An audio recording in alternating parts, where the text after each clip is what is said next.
مکہ رہائش کے دوران کیسے رہیں؟ ہر قسم کی حج اسکیم میں مکہ رہائش کے دن سب سے زیادہ ہوتے ہیں۔ مکہ کا موسم گرم مرطوب ہے اور حاجیوں کی بھیڑ کے باعث حبس بھی شدید ہو جاتی ہے۔ مطاف کے علاوہ تقریباً ہر جگہ اے سی کی سہولت میسر ہوتی ہے۔ اکثر حاجی حضرات شدید گرمی سے آ کر اور پسینے کی حالت میں اے سی کے سامنے کھڑے ہو جاتے ہیں، جس سے گرم سرد ہو کر بیمار ہونے کا احتمال رہتا ہے۔ اس کے علاوہ شدید گرمی اور پسینے کی حالت میں یخ بستہ پانی پینا بھی بیماری کا اندیشہ ہے۔ سعودی عرب میں باتھ روم نہانے اور وضو کرنے کے لیے گرم پانی آتا ہے۔ شروع میں عادت نہیں ہوتی تو عجیب لگتا ہے۔ کوشش کریں انتہائی باریک کپڑے زیب تن کریں تاکہ گرمی اور حبس کی شدت کا اثر کسی قدر زائل ہو سکے۔ باہر آتے جاتے دھوپ والا چشمہ ضرور لگائیں اور سر پہ رومال یا صافہ ضرور رکھیں تاکہ سن اسٹروک سے بچے رہیں، اور بوقت ضرورت اس سے جائے نماز کا کام بھی لیا جا سکتا ہے۔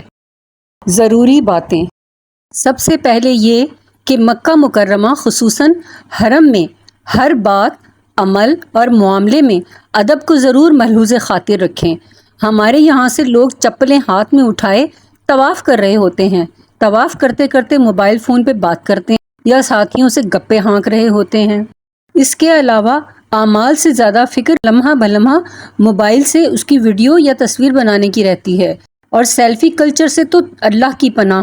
لوگوں کا طواف خراب کر کے مختلف اینگل سے سیلفیاں لے کر احباب کو بھجوا رہے ہوتے ہیں۔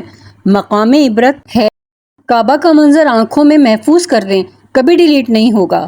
کعبہ کی تصویر بنانا غلط نہیں، مگر جس انداز سے بے ادبی ہو رہی ہوتی ہے، الامان و الحفیظ، اس کی خصوصی احتیاط کریں، ورنہ معاذ اللہ یہ نہ ہو کہ نیکیاں کمانے گئے تھے اور جو ہاتھ میں تھیں وہ بھی گنوا آئے، اور بے ادبی کا وبال الگ۔ اپنی رہائش گاہ سے حرم کا راستہ سمجھ لیں، علاقے، سڑک کا نام وغیرہ ذہن نشین کر لیں۔ ہوٹل کا کارڈ ضرور ہمراہ رکھیں تاکہ پتہ بھول جانے کی صورت میں کسی کو دکھا کر راستہ معلوم کر لیں۔ حرم کے 126 سے زائد دروازے ہیں۔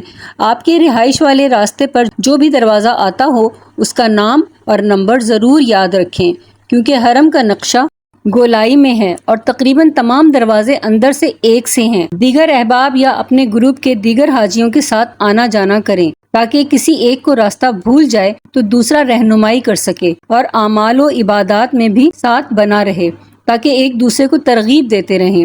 اس کے علاوہ گروپ کے دیگر احباب کے نمبرز ضرور اپنے پاس نوٹ رکھیں، بلکہ اپنے گھر والوں کو بھی نوٹ کروا دیں تاکہ کسی بھی ہنگامی صورتحال میں رابطہ ممکن ہو سکے۔ عموماً ایئرپورٹ پر سم مل جاتی ہے، ورنہ بازار میں جا بجا سم بیچنے والے مل جاتے ہیں۔